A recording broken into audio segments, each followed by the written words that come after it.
Hey there, it's Amy. I hope you guys are doing well. Today I wanted to share a traveler's notebook size layout that I'm creating in my Life Crafted album.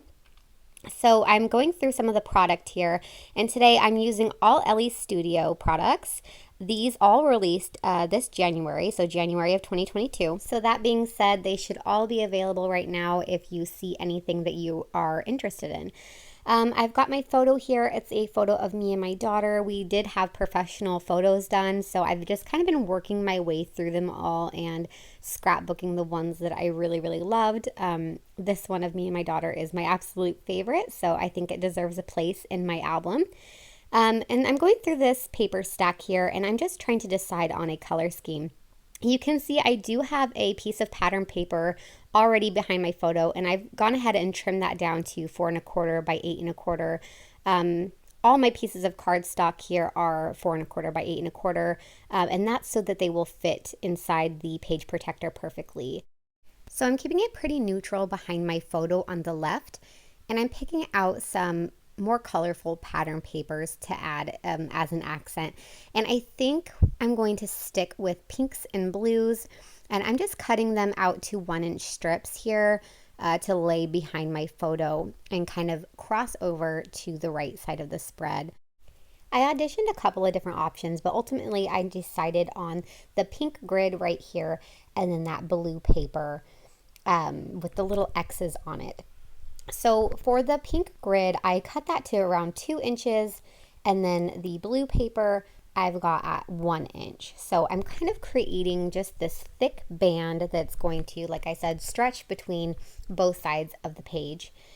And then I'm going to put my photo on top, and then on the right side, I will have a place for my title. I really like the way this is looking. I think that it just looks really cohesive, and it looks like they are all one piece. So now that I've got that set, I'm just going to go ahead and trim these in half so that they will fit on their respective sides. That just kind of makes it a little bit easier going forward, so I don't have to trim the center once the layout's complete. I'm just going to go ahead and take care of this now. I'm sure you can do that once the layout is complete too. That's totally up to you. So I'm going to get all these base layers all adhered down so they don't move on me while I am creating on top of them. I will say it's a little tricky to get them all lined up, but once you do, it's totally worth it, and I really love doing this sort of look. So I'm going to get my title on right now, and I'm going to go for just a simple title. It's just going to say love you. And these are chipboard stickers, also from Ellie Studio, but they released last year. So this is one of those products that is from my stash, and I don't know if they still have this set of chipboard, but they've got all kinds of great chipboard and even cardstock alphas or puffy alphas that you can use as well to make a title like this. I just really wanted to get these used up because they've been sitting in my stash for a while now, and I thought it was just the perfect sized font and just the perfect neutral. I went into the monthly kit and I pulled out this black label, and I'm going to tuck that underneath that blue layer right there just to add some more depth and kind of balance out the black that's coming from the black and white photo. I'm also going to add a tiny little strip of X's and O's right under each of the blue pieces of paper on the top and on the bottom, just to make it even a little bit more seamless, and just again to add some more of that black to the right side of the page.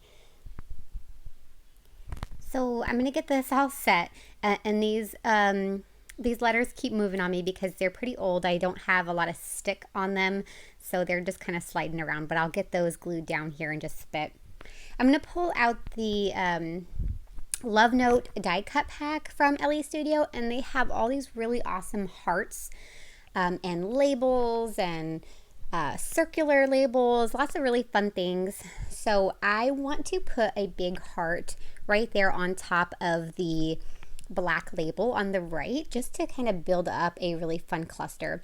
And right now I'm playing with the idea of adding another layer behind my photo. I kind of want to create almost like a frame So I'm going to use this polka dot paper. It's kind of a deeper teal color, but it's still in that same color family, so it's going to work out just fine. And I'm going to keep the bottom a little bit longer than my photo so that it really looks like kind of like a Polaroid style frame, if you will. And I'm going to glue those together, and then I'm going to add a little teeny tiny pink heart right there to the bottom. And I think that that just really continues to tie these two sides together. When you use repeating shapes or embellishments, it really just adds a lot of continuity to your pages or your album. I grabbed another label. This one is from the monthly kit, and it says my number one. Again, I'm just keeping to those same embellishment shapes or embellishment types. So I've got labels, I've got hearts, and then I will also add some black banners with some phrases on them as well a little bit later on. I am going to commit to all of these, so I'm just going to get everything adhered down with my rolling adhesive and my glue pen for some of the smaller bits like that teeny tiny heart. And here's where I decide to pull in those black banner shapes, and I'm going to put one on each side, again, just to spread the love and provide some more continuity. I grabbed out one of these pink labels from the Love Note die cut pack, and I'm going to stick that right underneath the frame I created for my photo, just kind of like a holding place for the black banner I'm going to put there. I also grabbed out another white heart to layer on top of my pink heart just for some added interest. And then here I go, it's putting my banners down in place. The one on the right says Friends Forever, and then the one on the left says Hugs and Kisses. So super cute, and also super relevant phrases to my photo, right? And here's a little close-up because I am all done. So I'll give you guys a close-up, and I'll also insert some still images at the end. I hope you guys enjoyed watching, and I hope you guys walked away with some valuable tips. I'll catch you guys next time. Bye.